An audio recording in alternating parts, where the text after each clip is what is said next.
Por que é preciso nascer de novo? Essa é uma pergunta que muitas pessoas fazem quando começam a estudar a Bíblia ou quando começam a se interessar em compreender a Bíblia Sagrada. E normalmente essas pessoas fazem essa pergunta quando elas leem o texto que se encontra no Evangelho de João, no capítulo 3. Aquele texto que apresenta a conversa que Nicodemos teve com Jesus. Nicodemos foi procurar Jesus à noite para fazer algumas perguntas, para discutir alguns temas de seu interesse com Jesus, e ele foi surpreendido antes de fazer a primeira pergunta. Ele foi surpreendido com uma declaração de Jesus. Jesus não se prontificou a discutir com ele e Jesus imediatamente apresentou um tópico para a conversa. O tópico apresentado por Jesus foi esse: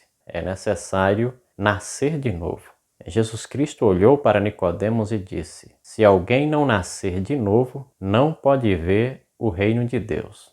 Nicodemos se assustou com aquela afirmação feita por Jesus. Ele disse: como pode um homem, sendo velho, nascer de novo? Pode por acaso ele voltar ao ventre materno e nascer segunda vez?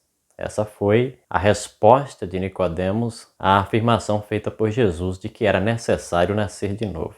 Jesus Cristo respondeu a Nicodemos. Jesus Cristo disse: como pode, Nicodemos, um homem como você, que é mestre em Israel, não entender essas coisas? Nicodemos, que era um estudante das Escrituras hebraicas, que conhecia a porção da Bíblia que hoje é chamada de Velho Testamento, ele já deveria ter compreensão desse tema tão importante, porque é um tema presente no Velho Testamento. No Salmo 51, Davi ora: cria em mim, ó Deus, um coração puro. O que Davi estava pedindo era que Deus transformasse o seu coração, era que Deus produzisse nele um novo nascimento. Também o profeta Ezequiel, no capítulo 36 do seu livro, no verso 26, ele apresenta uma promessa de Deus ao seu povo. Lá está escrito assim: dar-vos-ei coração novo. Essa é a promessa que Deus faz ao seu povo.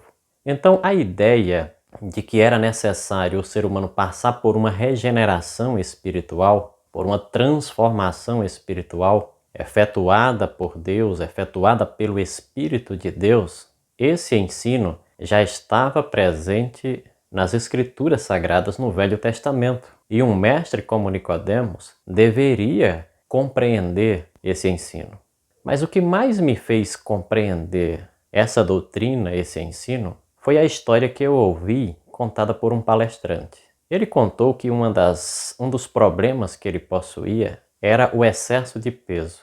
Ele era um homem que deveria pesar em torno de 70 quilos e se encontrava com 86 quilos. Mas como ele era uma pessoa muito bem-sucedida na vida, ele resolveu que deveria resolver esse problema e montou uma estratégia. Procurou um nutricionista que lhe sugeriu uma dieta com baixa calorias, com o aumento no consumo de fibras, de grãos integrais, eliminação de doces, alimentos açucarados, refrigerantes, e também recomendou a ele a prática de exercícios. Recomendou que ele fizesse uma caminhada todos os dias. Ele levou muito a sério esse programa, essa estratégia. Tão a sério que ele decidiu que não iria se pesar durante esse ano, já que a meta era em um ano perder 16 quilos. E ele iniciou no dia 1º de janeiro esse programa e foi bastante rigoroso no cumprimento das estratégias. Ele era tão rigoroso que quando chovia, ele pegava o seu guarda-chuva e caminhava em meio à chuva. Mesmo chovendo, ele estava fazendo a sua caminhada, de tão determinado que estava para alcançar o seu objetivo e atingir a sua meta. No dia 31 de dezembro, ele resolveu conferir. Os sinais já indicavam que, de fato, ele tinha perdido muito peso. O tempo todo ele era elogiado pelas pessoas porque era visível a transformação que estava acontecendo em seu corpo. E no dia 31 de dezembro, ao se pesar, ele se encontrava agora com 68 quilos. Havia perdido 18 quilos. Ele vibrou de alegria e resolveu comemorar. Mas o mais interessante foi a forma como ele resolveu comemorar. Ele resolveu comemorar em uma pizzaria comendo uma enorme pizza.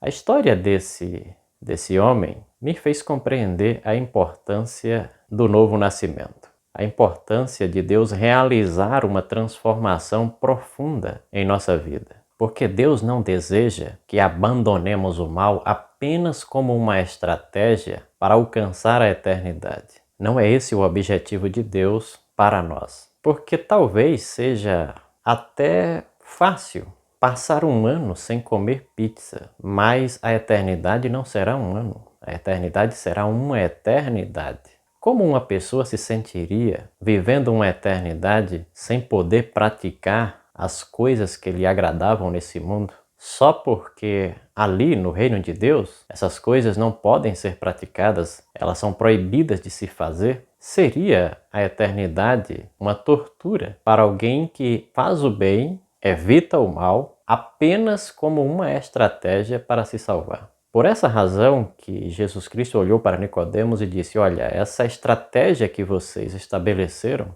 que os judeus estabeleceram para ter um lugar no reino de Deus não funciona. Porque os judeus, eles eram estrategistas no que se refere a medidas tomadas para terem um lugar no reino de Deus. Havia judeus que jejuavam 2 vezes por semana. Eles eram rigorosos na observância daqueles preceitos que eles entendiam que eram essenciais para a sua salvação. Eles acreditavam que se apresentassem um comportamento exterior correto, isso tornava eles dignos de um lugar no reino de Deus. De maneira que eles eram corretíssimos nas práticas de seus rituais religiosos. Contudo, eles praticavam esses rituais sem alegria, porque a motivação para a prática desses rituais era de certa forma egoísta. Eles praticavam esses rituais como um meio para se alcançar um objetivo maior.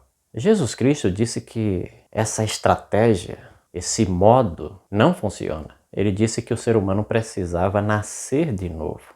Para Jesus, não bastava você praticar o bem como uma estratégia para evitar um mal no futuro. Para ele, a prática do bem deveria vir do interior. A religião deveria consistir de dentro para fora. E ele explicou ali para Nicodemos, para que isso acontecesse, era preciso uma renovação espiritual da pessoa, a fim de que a pessoa pudesse se tornar uma nova criatura. Nicodemos só entendeu essa necessidade muitos anos depois. Mas fica uma pergunta: como Deus realiza esse processo? Processo esse tão necessário. É bom, quando nós estudamos esse tema, entendermos que a forma de Deus atuar nunca invalida o livre-arbítrio.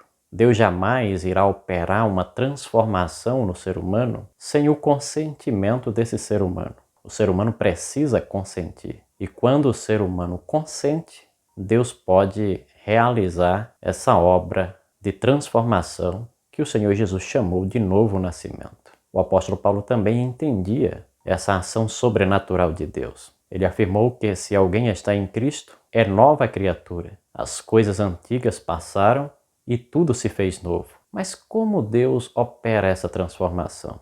Deus opera essa transformação através de alguns instrumentos que Ele estabeleceu para que essa transformação acontecesse. Através da sua palavra, que pode ser lida e ouvida, através de algumas coisas que Deus permite que aconteçam em nossa vida, Ele começa a gerar algumas impressões em nossas mentes, que acabam, por fim, mudando a nossa maneira de pensar, a nossa maneira de enxergar Deus, a nossa maneira também de enxergar o nosso próximo. Isso faz com que em determinado momento da vida a gente olhe para trás e descobrimos que não somos mais a mesma pessoa, que somos uma nova criatura, que nascemos de novo. Essa obra é realizada pela ação do Espírito Santo, se utilizando de instrumentos como a palavra de Deus, como a palavra do pregador, como o testemunho de uma pessoa verdadeiramente cristã, para produzir transformações em nossa mente e nos tornar uma nova criatura. O meu desejo para você nesse dia é que essa obra que Jesus disse que é tão essencial para que tenhamos um lugar no reino de Deus, ela se realize por completo em nossa vida. Por que eu falo assim por completo?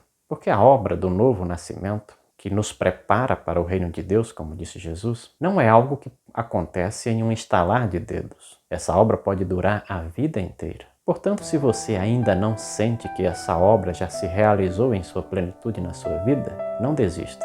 Continue buscando a Deus. Continue ouvindo a sua voz através da leitura da palavra, através da meditação. Deixe Deus realizar esse maravilhoso milagre em sua vida. E lembre do que Jesus disse: se alguém não nascer de novo, não pode ver o reino de Deus. Deixe Ele operar esse novo nascimento em nossas vidas. Que Deus, por meio de Jesus Cristo, por meio do seu Espírito, faça esse milagre em ti e em mim. Amém.